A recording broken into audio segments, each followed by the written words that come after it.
What's up? Just the JP in the house. Okay, it's my numbers. My English teaching experience number 4.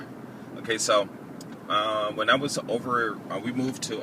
She moved to, I think it was Kyobashi or something like that, and I was teaching English over there, and it was in this these one people who one department. This one lady, her daughter. I was teaching her daughter, and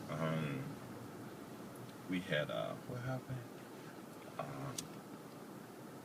When we moved, she didn't move. She didn't want to go over there, or she did. I'm not sure. I don't think so. It was a little far.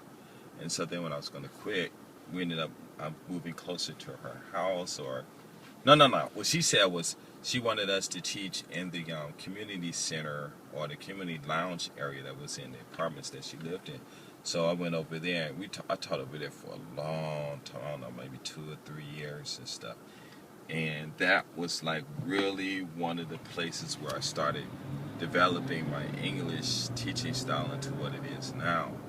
And there was this one girl, she had just came back from America. I think she was 5, and her English was pretty good, for her age. She was like, 5. And her father was an English teacher also. So when I started teaching, that girl, she pretty much knew everything. But there was another kid. There were some other kids who came also, and they were a little older than her, but their English wasn't good. So what happened was, I started teaching them. What happened was, because of them, it was how I developed my lesson. And what it was I would teach something, and they would get bored and wouldn't pay attention. So I got angry. Well, I didn't get angry, but I said, okay, fine. They want to get bored, and they think they know everything. So I just made the class a little more difficult, and they caught on. And then when I started talking about the dictionary, I specifically, I went and looked for a dictionary, and I told the parents which ones to get, but a lot of the parents don't really believe that their kids can do well, and they don't, you can tell them that the sky is falling, and they'll go outside and look up, and there's no sky, and they won't tell, they won't believe you or anything.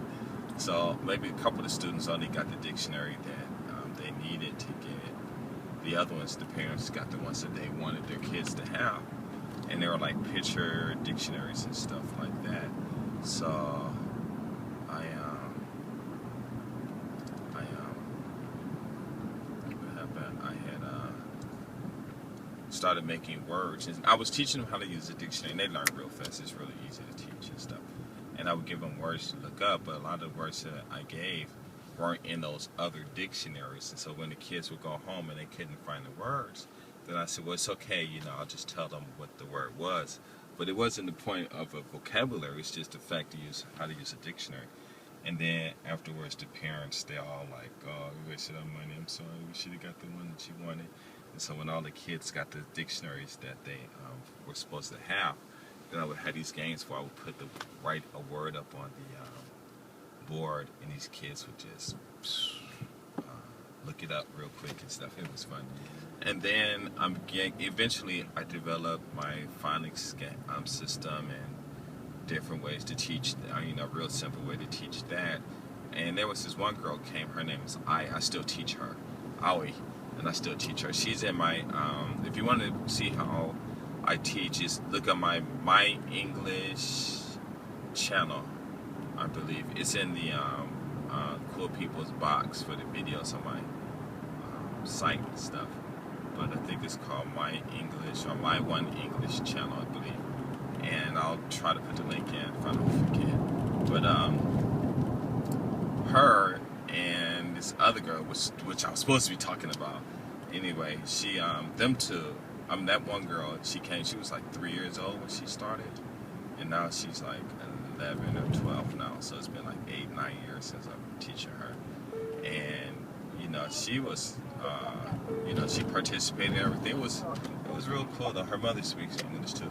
But what happened was eventually, it got to the point where when they started turning like 5 and 6, they started catching on, and the bigger kids, they caught on real quick. But what it was the way I teach it was so simple that the young kids were able to keep up with the big kids, and even answer just as fast as the big kids, the older kids, I should say.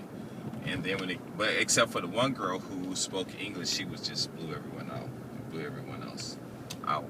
And then they all started reading. And then when they all started reading and stuff, the parents were like really surprised. They were like, "Oh my God!" So it was this one guy. His mother was I don't know, because it's really hard to tell if they're strict because they're rich or they're strict because they want their kids to do better. I'm not sure which one it is, because sometimes you get some parents who seem like they just don't care or they don't understand maybe or something like that. So I'm not judging them, but you know, I don't know which one it is. You know, being America, you tend to have all of these other thoughts in your head and stuff. So the father, who was the English-speaking girl's parent, one day I saw him and he was like, "Wow, so I hear you are children English pro," and I was like, "Huh?" I guess everyone's talking about it, and I was like, "Nah." He said, "No, you're doing good. I'm surprised. My daughter, you know, she's really learning much better, you know, and her pronunciation has gotten better. Her American accent is cleared up. You know, she can, you know, you can actually distinguish it. And there's no Japanese accent and stuff in it." And I was like, "Oh, okay, thanks." But what was real cool about that whole class was all the kids were really participating, and then we would have these reading sessions where the kids would get up and they would read the conversation, that the story and stuff in front of the whole class, and then they would have two kids do it and act it out and stuff, and that was really cool. And then it was this, I guess she was trying to expand, so she had some guy come, this white guy, and he was, he saw what I did, the way I taught the reading lesson. He was like really surprised. He was like, "Oh my God, I can't believe you're doing this." And I was like, "What do you mean?" He said, "It's the first time I've ever seen anything like this. No one, all of my friends do not teach like this. It's really incredible." I was like, "Oh wow." And I was kind of surprised because I thought everyone else did it and stuff, you know. But it was real cool and stuff. But anyway, what happened was this one mother came for a trial lesson, and she liked it, but I guess she didn't want her children with the other children because they got this status thing going on in Japan. That lady was rich. She was really, really, really rich. So what she did was she wanted us to teach in the conference room that was in their building, which was really huge and stuff.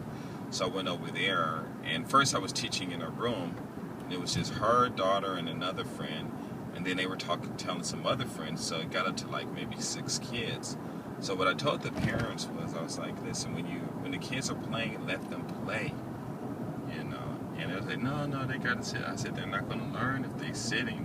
They got all this energy they need to burn. It's okay." And so it was this one lady. She had twins. They were really nice, and they were all 4 years old. And what happened was, the mother, who was the boss, like, because they always, like, they got these circles, you always got a boss. Her kid was always running around, and she would try to discipline her, and I kept saying, "Leave her alone" and stuff, and let her go. But what it was the way I was teaching wasn't the way she thought I should teach, and she hadn't seen it.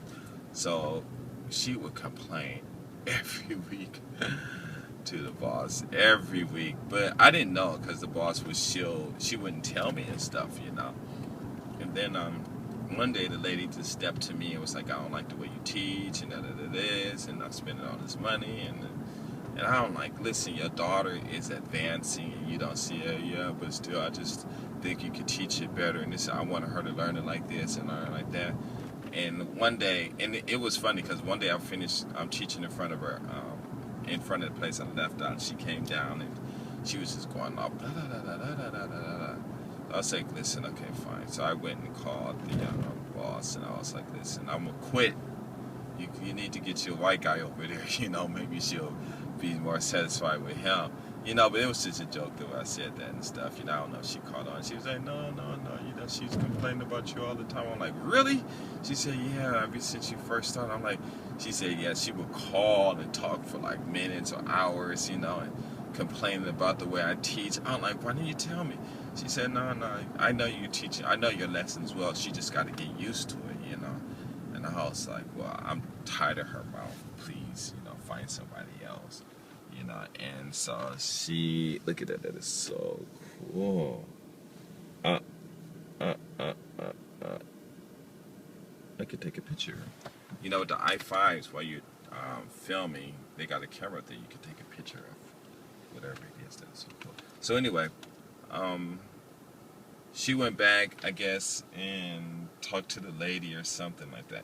But what happened was, I was teaching them phonics and stuff, and her daughter ended up passing the phonics test. And when she passed the phonics test, I had all the kids switch over reading because they were all, you know, learning phonics and stuff. Some could do it, well, some they were pretty good, you know. But she actually passed the test. So then when she passed the test, I started doing a little reading, and I just make up a conversation like 30 words, you know, 4 or 5 sentences, you know, conversation. Hand it to the kids and say, okay, just read it. Her daughter missed maybe 10 words out of the conversation, and she was shocked, you know, and the other mothers were really shocked and stuff.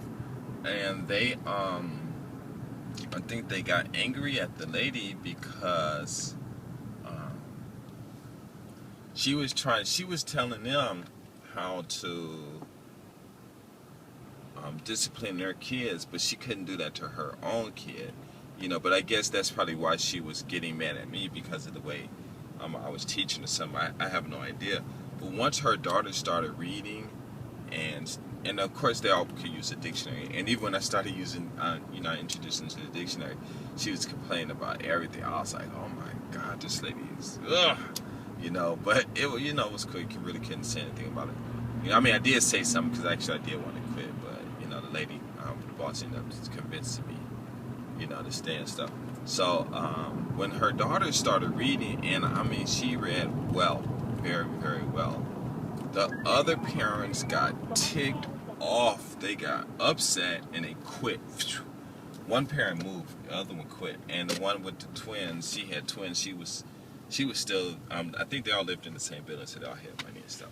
And she told me that I guess they stopped becoming friends, stopped being friends. And she said, you know, because I had saw her one day when I was going to work, and she was like, you know, I quit because of the other lady, not because of you. You had a good lesson, but I'm just really surprised that we should have just listened to you instead of listening to her, you know. And I'm sorry I had to quit, but I just couldn't. I just too shocked because when her daughter started reading, I mean, her level just flipped way up. You know, the other kids were like just too far behind. You know, because once they start reading, that's it. I mean, so much you can do and stuff. So then what happened was her and her daughter ended up coming to this other class instead of having it in our building. They had it in another class, and where we were teaching and stuff. And her and Aoi and some other kids were there, and they were all doing very well. I mean, I was teaching them grammar and sentence structures and stuff, and real easy way for them to remember and things like that. And one guy, his mother, I don't know if she was rich. Like I said, the one when she was strict, I don't know if it was because she was rich and she was strict, or because she wanted her son to do better, which I know it was, but I don't know, it was weird because sometimes she would come to class and watch, and then she would make these comments like I would think she was going to quit or something, you know. But what happened was, when her son went to junior high school, I only got a few minutes, he was doing very well. So she came one day and gave me some presents and just said, wow, thanks for what you did and stuff. And eventually he ended up quitting because he just got too busy and stuff. But it was weird. And then Aoi and Miyuki, they were in my English #1, my English videos. them two just exploded. Oh wow! I got to keep talking about that.